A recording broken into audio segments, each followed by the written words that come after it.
to the Mrs. Murphy's Law channel. I am Mrs. Murphy. Today you're getting two Murphys because this is Mr. Murphy.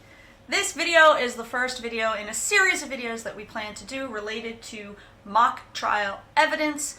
Together, Mr. Murphy and I have coached a local middle school team in mock trial, and we've taken first place in the county the last 4 years and third place in the state. So we're hoping to pass our knowledge of mock trial and mock trial evidence onto you.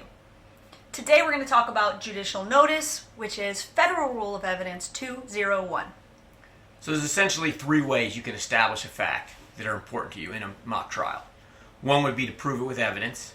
Another would be, the one we're here to talk about today, judicial notice. And another would be if the other party is willing to stipulate with you that a given fact is true. Stipulate means agree.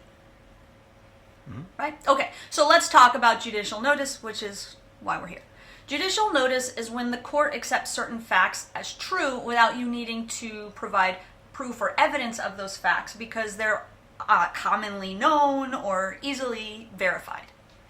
So this can be done by the court on its own initiative or on the motion or request of a party.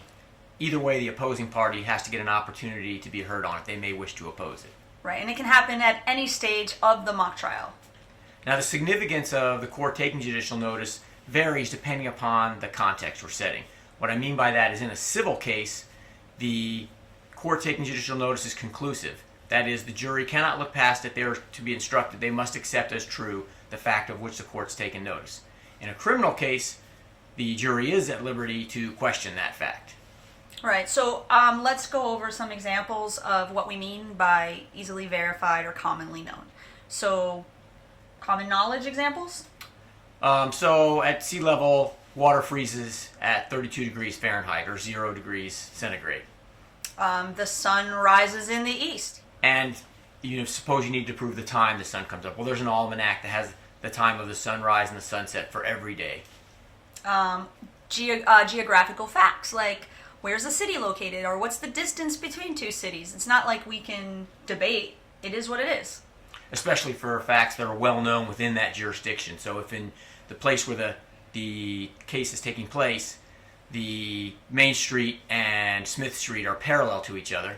You guys should have had geography by now. You know parallel lines never touch. There is no intersection between Main Street and Smith Street.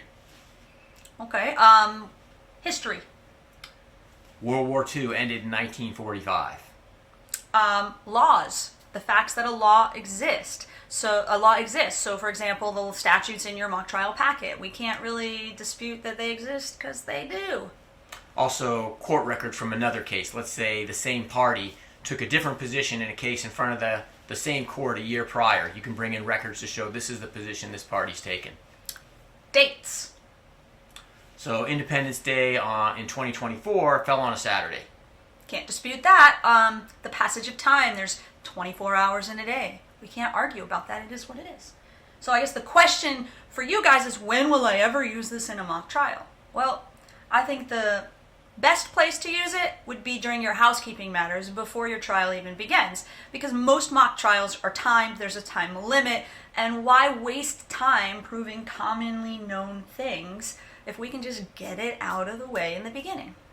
Now, I think you can make an argument for another point in the trial at which to raise this, and that would be if you're proving things, say, in a chronological or other logical, rational order, you might want to make that request at the moment where you otherwise would prove it and may end up proving it if the court won't take judicial notice. Sure. That's how you use it. So when you use judicial notice in a mock trial, it helps kind of focus on the key issues and doesn't waste time on all of the extra stuff that we already know is true, and why bother? Makes things more succinct, and especially in a mock trial setting because you're more limited on time than you would be in a real trial. Right.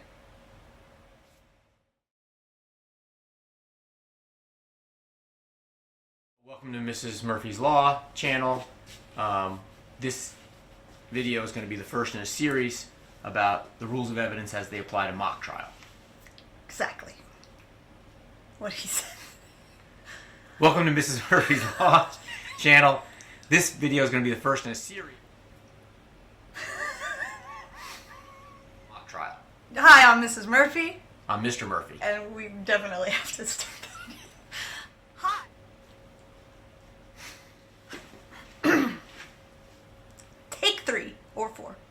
whether it's civil or criminal. In a civil case, it's conclusive. Hello? That means that the jury cannot question. Well, we should just stop. Maybe they want to know what judicial notice is.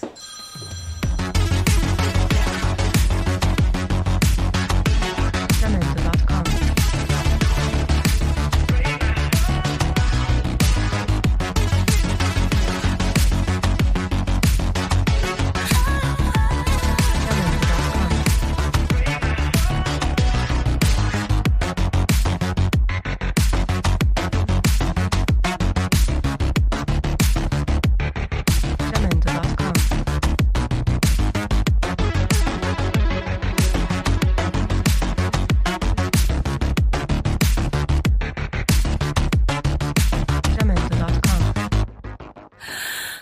Are we dreaming?